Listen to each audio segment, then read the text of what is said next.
आदरणीय इस मंच पर विराजमान निर्णायकगण, शिक्षकगण एवं मेरे प्यारे साथी, आप सभी को मेरा प्रणाम। मेरा नाम नीतीश कुमार है और मैं पॉलिटिकल साइंस सेमेस्टर 4 का छात्र हूँ। आज मैं उस विषय पर बोलने आया हूँ जो सिर्फ एक भाषा का प्रश्न नहीं बल्कि हमारी पहचान, हमारी संस्कृति और हमारे स्वाभिमान का प्रश्न है। विषय है वर्तमान परिप्रेक्ष्य में हिंदी, चुनौतियाँ एवं संभावनाएं। मित्रों, भाषा किसी राष्ट्र की आत्मा होती है। जिस तरह बिना आत्मा के शरीर केवल मिट्टी का पुतला रह जाता है, उसी तरह बिना अपनी भाषा के कोई भी समाज अधूरा और असहाय हो जाता है। आज जब मैं देखता हूँ कि हिंदी जैसी महान भाषा जिसे करोड़ों लोग बोलते हैं, जिसके शब्दों में दादी नानी की प्यारी कहानियों की मिठास और देशभक्ति की ज्वाला बसती है, वही हिंदी आज अपने ही घर में सम्मान पाने के लिए संघर्ष कर रही है, तो हृदय व्यथित हो उठता है। आज की स्थिति यह है कि लोग हिंदी बोलने में झिझकते हैं, मानो हिंदी बोलना ही आधुनिकता की पहचान है। आज की पीढ़ी और समाज में एक सोच बन गई है कि अगर कोई अच्छी अंग्रेजी बोलता है तो वह स्मार्ट, मॉडर्न व सफल माना जाता है। दफ्तरों में, स्कूलों में और यहाँ तक कि अपने ही घरों में हम अपने बच्चों को यह कहकर रोक देते हैं कि हिंदी नहीं बोलो, अंग्रेजी बोलो, तभी तुम आगे बढ़ोगे। मित्रों, एक ऐसी विडंबना है जिस भाषा में तुलसीदास, कबीर, प्रेमचंद और महादेवी वर्मा जैसे महापुरुषों ने दुनिया को अनमोल साहित्य दिया, आज उसी भाषा को हम गांव की भाषा कहकर नीचा दिखाते हैं।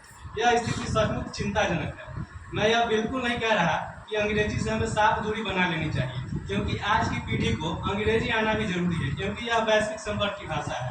विज्ञान, तकनीक और आधुनिक शिक्षा में इसकी भूमिका अहम है, लेकिन अंग्रेजी सीखने का यह बिल्कुल ही अर्थ नहीं है कि हम हिंदी को नजरअंदाज। हिंदी भूल जाना हमारी सबसे बड़ी कमजोरी और शर्म है।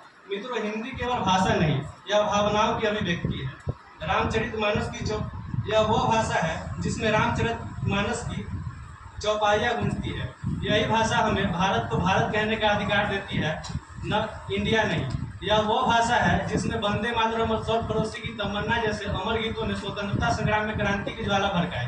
और यही वह भाषा है जिसे दुनिया के 150 से अधिक देशों में भारतीय मूल के लोग गर्व से बोलते हैं। क्या हमारे लिए गर्व की बात नहीं कि हिंदी दुनिया की तीसरी सबसे ज़्यादा बोले जाने वाली भाषा है? आज की पीढ़ी को समझना होगा, अंग्रेजी हमें रोजगार दे सकती है पर हिंदी हमें पहचान देती है। तो अब सवाल है कि आज और आने वाले समय में हिंदी की क्या संभावना है और कैसे आगे बढ़ सकती है। तो आपको मैं बता दूं कि हिंदी दुनिया की तीसरी सबसे ज़्यादा बोले जाने वाली भाषा है और भारत की आधा से ज़्यादा आबादी इससे जुड़ी है। यही सबसे बड़ी संभावना है। शिक्षा और प्रतियोगी परीक्षाओं में हिंदी का महत्व लगातार बढ़ रहा है। सोशल मीडिया और डिजिटल आर्टिफिशियल इंटेलिजेंस तक हिंदी हर जगह उपलब्ध है। विदेशों में भी हिंदी बोलने वालों की संख्या लाखों में है और साहित्य, सिनेमा व संस्कृति ने इसे वैश्विक पहचान दिलाई है। तो अंत में मैं बस यही कहना चाहूँगा, हिंदी केवल एक भाषा नहीं बल्कि भारत की सांस्कृतिक पहचान और भावनात्मक शक्ति है। तो आइए संकल्प लेके हम हिंदी का